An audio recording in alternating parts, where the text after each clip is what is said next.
de plus en plus de Québécois ont du mal à payer leurs factures d'électricité, au point de devoir s'entendre avec Hydro-Québec pour étaler les paiements.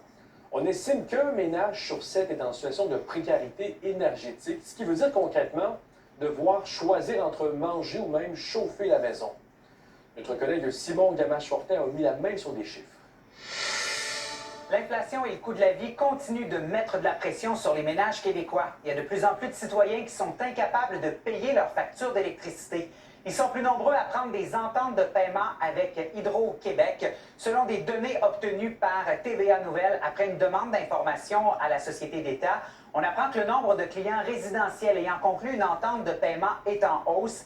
186 000 clients l'ont fait l'an dernier, en 2025.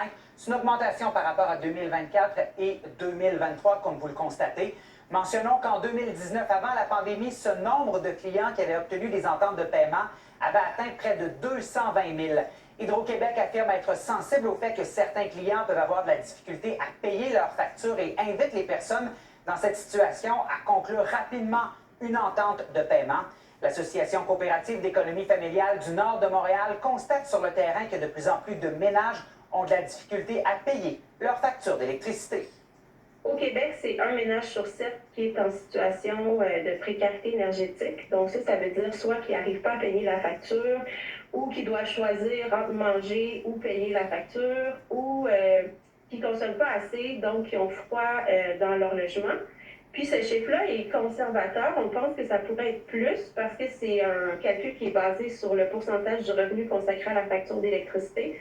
Donc, ça exclut toutes les personnes qui vivent dans des logements où le chauffage est inclus dans le prix du loyer, mais qui ont peut-être froid quand même dans leur logement. Par ailleurs, les clients d'Hydro-Québec pourront continuer de recevoir gratuitement leurs factures papier. La Régie d'énergie a rejeté la demande d'Hydro-Québec qui voulait ajouter des frais d'1,40 $ par facture papier transmise. Ça va demeurer gratuit. La CEF du Nord de Montréal se réjouit de la décision. L'organisme avait organisé une campagne de lettres signées par des individus et des organismes pour sensibiliser la Régie de l'énergie à la situation de certaines clientèles vulnérables et de rappeler aussi l'importance des factures papier pour de nombreux citoyens. Simon Gamache-Fortin, TVA Nouvelles.